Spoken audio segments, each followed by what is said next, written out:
ఇవ్వలేని పక్షంలో అతని పైన మీరు చర్యలు తీసుకొని తగిన న్యాయం చేసి మీరు అడిగిన సమాచారం ఇవ్వాలని చెప్పి అదే కార్యాలయంలోనే అప్లేట్ ఆఫీసర్ ఉంటాడు. ఇప్పుడు మున్సిపల్ కమిషనర్ అప్లేట్ ఆఫీసర్, అదే కార్యాలయంలో సీనియర్ వచ్చేసి పిఐఓ. పిఐఓ అంటే public information officer, appellate officer అంటే పిఐఓ తర్వాత. ఓకేనా?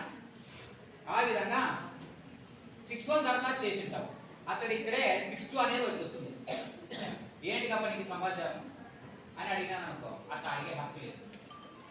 సరే, నువ్వు అడిగినటువంటి సమాచారం ఈ కార్యాలయానికి కాదు, వైద్య కుక్కల గురించి చెప్పారు, జంతు సంబంధించిన శాఖకు సంబంధించింది అని చెప్పినప్పుడు అది ఏం చేయాలి? ఆయన 6-3 ప్రకారం ట్రాన్స్ఫర్ చేయాలి. ఆయనే చేయాలి, నువ్వేం చేయాలి? ఆ విషయాన్ని నీకు చెప్పాలా, అది 6-3. ఓకేనా?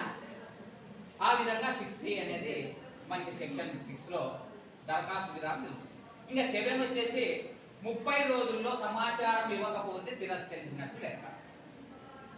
30 రోజుల్లో ఇవ్వాలా, లేకుంటే నీ స్వేచ్ఛకు నీ ప్రాణానికి సంబంధించింది ఏదైనా విషయం ఉంటే 45 గంటల్లో ఇవ్వాలా సమాచారం. ఓకేనా? ఎవరైనా కానీ అంగవైకల్యం కలిగినటువంటి వాళ్ళు ఎవరైనా ఉంటే సమాచార అధికారి అతనికి హెల్ప్ చేయాలి. పలానా రికార్డు ఇస్తాము, మీరు మీకు సహాయం చేస్తారు. ఈ దరఖాస్తుకు సంబంధించినటువంటి ఫీజులో తెల్ల రేషన్ కార్డు ఉంటే అవసరం లేదు. లేని పక్షంలో గ్రామ స్థాయిలో ఉచితము, మండల స్థాయిలో 5 రూపాయలు ఫీజు చెల్లించాలి. 5 రూపాయలు. అది నగదు రూపాయలు వేయచ్చు, కోర్టు స్టాంప్ రూపంలో వేయచ్చు. అది లేకుంటే రేషన్ కార్డు ఎవరైనా ఉంటే బీపీఎల్ వాళ్ళకి ఉచితం ఆ రేషన్ కార్డు ఉంటే. బ్యాంక్ చలనా ద్వారా కూడా డబ్బులు పే చేయొచ్చు.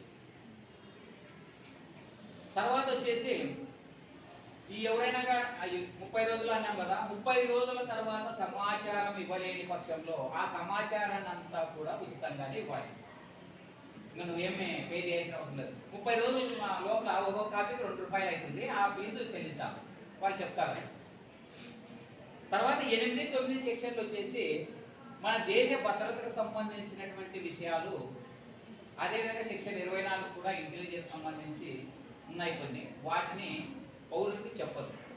తర్వాత హెల్త్ ఎవరైనా వ్యక్తిగత విషయాలు ఉంటాయి, హెల్త్ పర్పస్ మనం వాటిని అడిగేటువంటి హక్కు లేదు. కొన్ని మినహాయింపులు ఉన్నాయి కదా దేశ భద్రతకు సంబంధించి.